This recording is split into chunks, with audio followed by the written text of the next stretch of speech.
For the first time in my life, I made several bets on a sporting event. I don't watch football or basketball or any of that stuff. I watch skateboarding and other, action sports. But yesterday was the Super Bowl, and we were hanging out at Barstool Sports over in West Virginia at the casino. It was awesome. They got this big screen, and I didn't realize you could make bets on insane things. So I walk up to the guys at the bookie or whatever you call them. And they probably have a better name than that. I don't know. And I was just like, so what do I do? How do I bet on the Super Bowl? And he was like, you can bet on anything you want. And I was like, do I bet like one team to win? He's like, yeah. I was like, who's going to win? He's like, well, the Rams are favored to win. And then I was like, that's boring. I don't want to just bet on that. And he's like, you can bet on the coin toss. So I put $100 down on the coin toss, heads to win. And then he was like, you can bet on the coin toss and your team to win. And I was like, let's do it. Let's bet on the coin toss and the Rams to win. So I won those both. I had a couple other bets like 3 players scoring a touchdown. I didn't get that. And I had a bet on coach challenges, at least 2. And I didn't get the Gatorade bet. But anyway, look, I'm bringing this up because yesterday was fun. All right. The Super Bowl is fun. You're hanging out with friends. We had wings. We had nachos. We had nachos on more than one occasion. We had nachos early and nachos later because I got this. It's fantastic. They have this big screen in the middle of the restaurant. Having a good time. That's what it's all about. Laughing, joking, enjoying a good bit of entertainment, and getting away from everything. Unfortunately, we're still in the midst of it. And what the Super Bowl has done, I think, is it's revealed, man, not only does the emperor not have any clothes, but the dude is completely out of his mind, because at a certain point, we realize the mask mandates and all the stuff they've been doing for COVID doesn't make any sense because they don't actually engage they don't actually follow the rules. And what I mean by they, I mean the advocates for these things, the celebrities, the virtue signalers. The big news before the Super Bowl was that there were going to be some strict rules. But now we're getting this from the Daily Mail. Hollywood Super Bowl mask hypocrisy. Outrage after A-list stars such as Ben Affleck, J-Lo flout California's indoor mandate, while kids in the Golden State still have to wear them to school today. You know how I feel? You know what I feel? I feel like these people don't care about children. In fact, they probably hate children. I don't just mean the celebrities. I mean like the politicians, but a lot of the celebrities. I think these celebrities are just absolutely the worst. So when I'm trying to enjoy a show and not think about this stuff, and just have a good time with my friends at the playbook, and we're having nachos. The point of betting on this stuff is just to make it a little bit more fun. It's not because I'm not big on how many yards or who scored the touchdown. So that's why I bet on the coin toss and things like that, just to make the game a little bit more silly. So I had something to root for. Instead, what happens is you get virtue signaling to an extreme degree. Eminem taking a knee is now big news. And really, we're still doing this? Come on, man. He takes a knee. Everyone pretends like there's some kind of outrage, but nobody cares because the dude is just, nobody cares about you, dude. Like, I understand these people are rich and famous. They do the halftime show. So Eminem during the halftime show, he takes a knee. And now everybody's screaming that it was a millennial halftime show. And I'm like, no, it wasn't. Dr. Dre is in his mid to late 50s. That's not millennial. But this is like the big argument now because nobody cares. Nobody cares. When Eminem takes a knee, as if it's going to be news, they're like, Eminem was told not to do it. And then everyone's like, I'm more concerned with the age range of what the halftime show is. So I definitely want to talk about the cultural implications there. But we got to talk about the restrictions and the Super Bowl. And I just think if you're not at the point where you realize this is all one big BS virtue signal, I don't know what to tell you. Like, I understand the point of masks. And I don't understand why you get people on the right saying masks don't work when I'm like, clearly they do. It's like you spit when you talk. Sometimes I spit when I'm talking, recording these videos. It's not intentional, but you don't want to spit on people. You might get them sick if you're sick. But I can understand the concern over mandates, and I can understand the concern over if you're not sick, is the mask really going to stop anything? The general idea being make everybody wear masks, and then if anybody is coughing or spitting because they might be sick, well, we don't know who it is, so just make everybody wear masks, and then people will get less sick. Sure. I'm not a fan of that authoritarianism stuff, right? Well, right now, the issue is that in schools, children have to wear masks. And we've got photos that are shockingly offensive of Stacey Abrams sitting there with all these kids, no mask. And it's the craziest thing is like, did you forget your own advocacy? No, it's because they don't have any advocacy. Let me show you Here's J-Lo and Ben Affleck. They ain't wearing masks. Here we got Matt Damon. He ain't wearing a mask. We got Charlize Theron. She ain't wearing a mask. Who are these people? Kendall Jenner, Justin, and Hailey Bieber. No masks. We get it. Oh, look at Ellen. No masks. No, Portia de Rossi. No mask. Kanye and his kids and Kevin Hart and blah, blah. Look at all these celebrities. Nobody is wearing masks. Nobody. Now, hold on there a minute. Actually, I want to say, this, you could give them credit, a lot of these people, and just be like, they're fed up, they're not taking it, and they don't have to. The problem is the poor people, the regular working class people, and children don't have the luxury to be like, I can do whatever I want. Take a look at this from People magazine. Everything to know about Super Bowl COVID precautions, including mask mandates and vaccine rules. The 2022 Super Bowl will take place Sunday, February 13th at SoFi Stadium in Inglewood, California. We get it. They say attendees do not need to be vaccinated, so no vax mandate. I had people tweeting at me like, why are you supporting an event where they mandate vaccines? Well, my understanding is they didn't, but you did need a negative test, and apparently you still have to wear masks. They say, you know, the NFL has issued guidelines for people watching the stands this year, including a mask mandate that requires all spectators over age 2 to wear a mask. And anybody who's going there, I think over the age of 5 years and older, had to get a negative test. So here's what happens. You have these mask mandates. Conservatives complain about it, say children should not be forced to wear masks. YouTube bans them for it. Okay. You then get people on the left saying, shut up and wear a mask. It's for everyone's own good. Celebrities come out and don't wear masks, and all of a sudden they say, now I'm seeing these tweets and they're like, oh, calm down. What's the big deal? We're all just trying to have a good time. The problem is you're in a cult where you don't care about what's actually going to benefit humans. You celebrate and defend all of these people ignoring the rules, and many of these people who align with Democrat Party policy and advocate for them. Not all of them. They're mostly just celebrities. But come on, LeBron James, he's woke as woke can get. He defends China, yet when it comes to him, he doesn't have to play by the rules. It's stupid. It's stupid, but it's obvious. It's obvious. I honestly, I'm kind of over it. You know, there are a couple other stories I was looking at before recording this one. I got a bunch of stuff lined up for I'm working on right now. And I thought to myself, you know, maybe I should just talk about news from, you know, the day before yesterday or something, because do we even really care about this? I think the problem is we're adults, and I can go out in West Virginia and I don't got to wear any masks or anything like that because they don't have that here. But kids in a bunch of places do. And it's almost like I'll say this. I think millennials are incredibly self-centered, incredibly selfish. And I think the Super Bowl really exemplifies a lot of it. Main character syndrome. You know what that is? It's where all these young people think they're like the main character of whatever the story is, instead of realizing that you are just a humble speck in an indifferent universe. Okay, not entirely, but you know, your life matters. But it's not like you're the main character. There is no main character. It's just a bunch of people living their lives trying to get by. So they think the rules don't apply to them, or they think everything is about them. And I got to say, with the halftime show debate over the age range of these artists, I'm like, really?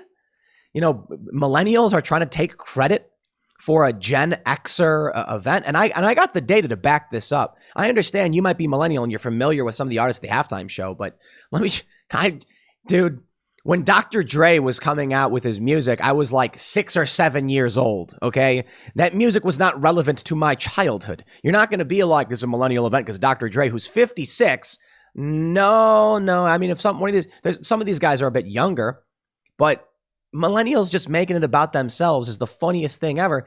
And when I tweeted out some guy, he's a Gen Xer, and he's like, this is clearly a Gen X event. I get millennials being like, no, it wasn't. It was millennial. Nah, you're wrong. So this is it.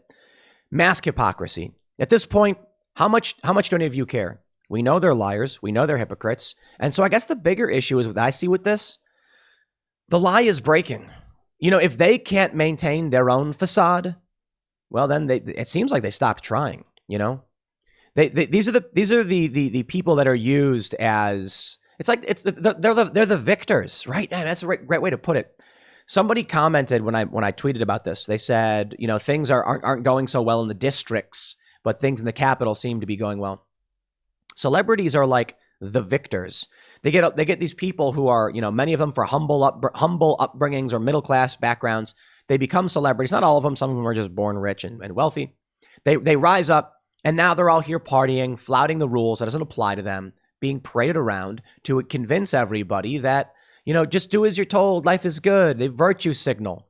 And then they bask in the glory of their wealth because they're the victors. They won the Hunger Games. The rest of us, I don't know what to say. I suppose, depending on where you live, you can get by. But let's talk about the real issue here. Narrative's broken. Completely broken. The mask thing is obvious to everybody, but take a look at this. Eminem took a knee during his Super Bowl halftime performance, and surprisingly, nobody really cares. Nobody cares about aging, nearly 50-year-old rapper taking a knee for some reason. Why? I have no idea what taking a knee is supposed to represent. Is it in support of Black Lives Matter or Colin Kaepernick or something like that? We ain't doing that anymore. No, are people still taking knees? Is that a thing? All right, CNN reports Sunday Super Bowl halftime show featured some of the greatest artists in hip hop, but it also saw Eminem taking a knee. The kneeling took place after he played Lose Yourself from 2002. Can I just want to remind you guys, I was like, that song came out, I was 15 or 16 years old. And just the song's not really relevant to me. I guess for a lot of 16-year-olds, they may have been listening to that, but I don't know, man. Kaepernick, former court. Oh, okay, there you go. The kneeling gesture became a controversy, blah, blah, blah. Athletes did it and blah, blah, blah. The Detroit rapper raised his fist and rapped, F that. This is for Colin. Oh, there you go. Ball up a fist and keep that ish bald like Donald the Bee. Oh, are you? Oh, okay. That was in 2017. In 2017, during the BET Hip Hop Awards, he performed a 4.5-minute freestyle rap calling out the president. So Donald Trump is not the president, man. This is where we're still at. These people don't have anything left. They have nothing to rally behind. They have nothing to unite them. They have no cohesive culture. The only thing they had was Donald Trump, and they lost him, and now they're like a whiny axe who won't shut up. It's like you take your friend out to the bar, and you're like, just like the good old days back in college, my wife left me, and you're like, dude, is that all you are? All you do is complain about your wife and how she left you? We get it, man. Is this it? Yo, you divorced him. And this is what they have to offer. Super Bowl, man, you got to love it. This is what it's all about. I'll tell you this. Officials, the DHS, were saying there was going to be a convoy-style protest, potentially at the Super Bowl. I thought that was a lie, and apparently it was a lie. I think they were trying to trick people into protesting the Super Bowl because they needed an enemy. They needed something, and they did not get it. Now, over the weekend, police cleared out the Ambassador Bridge, the trucker protest. And I was thinking maybe that's a more important story to talk about with the news and everything. But culturally, I think the Super Bowl was just, I'm just seeing everything about the Super Bowl. And we need to, there's more updates on what's going on outside the protest that's developing today. So I figured, we'll do a more comprehensive view on this maybe later tonight or something. But no protest. Didn't happen. Let's talk about cultural issues. I think our culture is doomed. And I know, maybe this doesn't seem as important. And I got to be honest, it probably isn't as important. But I'm watching this stuff. When we were at the bar and we were watching the halftime show, I was just watching this like, yeah, this is it. It's all over. American culture.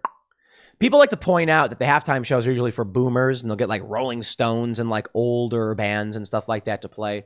And I'm like, yeah, but they usually still get celebrities. They still get like mainstream modern celebrities to perform, which I guess they did to a certain extent. But watching that halftime show and seeing Dr. Dre, Mary J. Blige, Snoop Dogg, Eminem, 50 Cent, and Kendrick Lamar, and I was just like, that's it. We don't got anything left. It's become so watered down, generic, and confusing. Nobody even knows who this show is for. Millennials, Gen Xers, or Zenny, like what is it? So let me tell you something. Dr. Dre is 56 years old, and they had him up there rapping. I watched that and I just think like, let me slow down because I don't. When you're at a restaurant, you hear music, right? You'll notice that depending on the restaurant you're in, they'll play music for the key demographic by which they want to make money off of. It's kind of obvious they do this, right? I remember I was in Hoboken, New Jersey, like 4 or 5 years ago, and I went to this restaurant. It's really nice. It's a really great restaurant, and it was like bar food, but better. It was like an actual sit down place, and they were playing songs from like 2000. They were playing like Kryptonite by Three Doors Down, and other radio jams. And I laughed because I was like, I know these songs. I listened to them when I was a kid, but it's not what me and my friends were listening to because this was like mainstream older people music to us. Like we listen to Kryptonite, by Three Doors Down and stuff like that, but like Pearl Jam and like Nirvana, well, I certainly know those bands. In my band, we covered Nirvana stuff. The issue was like that stuff was like 90s into 2000s. So here's how it works. Here's what I'm trying to explain. Typically, when a restaurant or any venue is playing music, they're trying to trigger you emotionally for nostalgia. But they're not going for childhood. They're going for your personal formative years, which is usually college. So typically, if you go to a place, a restaurant will play music from when their patrons were in college. So when you go to a restaurant and they're playing music, typically they want to get 25 to 54-year-olds, but it's usually around 30 or so, depending on the area. And that means the music they'll play is from 10 or 15 years ago when these people were likely in college. Because that's when they were hanging out with their friends, they were partying all night, and they were like, yeah, we're out on our own for the first time. Maybe late high school too, 17, 18, you're driving now, you're getting out of the house. That's what they go for. Typically how they play it. This music, Dr. Dre, I was 10. I was like 8 or 9. Mary J. Blige, same thing. Like, I've heard all this stuff. Snoop Dogg, 50. Snoop Dogg was around in the 90s, man. I was a little kid. This stuff didn't matter to me. What are they trying to bring back? Memories of me, like, going to the park with my parents? Or, like, being 10 years old and riding my bike down the street? Eminem. I remember when My Name Is came out, and I was 12 years old. And my friends all laughed about it. But that music didn't have an impact on me because I'll put it this way, and maybe I'm wrong about this. But my understanding in having done work in marketing and stuff like that, they want to go for your formative years. And the music that mattered most to me was like late high school into like early 20s when I was going out on my own and hanging out with my friends and having these emotional experiences. But when I was a little kid and they played Eminem, it was just what was being played. And so when we would sing along to it, like the Macarena or whatever, it was because older people told us to listen to it. It wasn't formative for me. It wasn't something I listened to and I was like, this is my choice. This is my life. When I started getting older, late teens into, college years, this is when me and my friends found our own music. We started listening to other songs and a lot of pop culture stuff. Absolutely, for sure. Like, oh man, I remember those songs, man. Where was I? I was hanging out with my friends. We were young and we were crazy and we were drinking. I listened to this stuff and I was like, yep, I remember being 12 years old, riding my bike down the park and someone was playing My Name Is. So this guy, Seton O'Connor, said, it's a Gen X halftime show. Sorry, boomers and millennials, you aren't taking this from us too. Seton O'Connor says, boomers taking all the money, millennials taking all the credit. It's true. Everyone's trying to argue that halftime show was millennial or whatever. 50 Cent is 46, okay? He is Gen X, young Gen X, potentially Zennial, the in-between, the valley between millennial and Gen Xer. Eminem, outright Gen Xer. Snoop Dogg, Mary J. Blige, Dr. Dre, they're all Gen X. Let me show you this. My Name Is, the song, it was recorded in 1998 and released when I was 12 years old, all right, in 1999. I'm 12. And so this is like, man, what grade was I? 7th or 8th grade? So my friends played it. It was a big song. But I'm not going to be, I don't know, man. When I watched the halftime show, I'm not thinking about being 12 years old and rapping along with my friends as we walk to school. You know what I mean? Maybe that's just me. But check this out. Dr. Dre is the better example. When they try and claim that Dr. Dre rapping here is a millennial thing, it's absolutely not. But this is what I'm talking about. Our culture is fried. Millennials are arrogant, self-interested, egocentric. Millennial is trending. Viral posts on Reddit. This millennial halftime show says one thing, blah, blah, blah. It's not millennial, man. Dr. Dre, musical career started in 1985. NWA was 86 to 91. The Chronic and Death Row Records, 91 to 96. Moved to Aftermath Entertainment, 96 to 2000. I get it, man. He's been working since then. He still works. He's still involved in this stuff. But dude was the 90s. Active in 1985. Eminem. Let's pull up Eminem, all right? Eminem started years active, 1988. Yo, this is it's Gen Xer stuff. Maybe not even necessarily Gen Xer stuff. I don't know, man. Maybe there's a lot of people who are Gen Xer. A lot of people are saying like, I listen to classic rock and stuff like that, and like Nirvana and things like that. Yeah, that's true. You'd think they'd go for. I got to be honest. I don't know what they were going for. I really, really don't. There would be a mix. I guess they were doing like a tribute to rap or something, like LA rappers, people were saying. But yo, seeing like 56-year-olds up there, I got no beef. By all means, be Gen Xer and listen to this stuff. But they were going for like urban hip hop Gen Xers. That's what it was all about. I don't see how that's millennial. Let me show you this. And I know this is not indicative of all millennials, but this is the When We Were Young festival. Man, I watched this. I remember people talking about this coming out. When We Were Young, My Chemical Romance and Paramore headlining. Oh man, I'll be honest. I do like Paramore. I do like My Chemical Romance.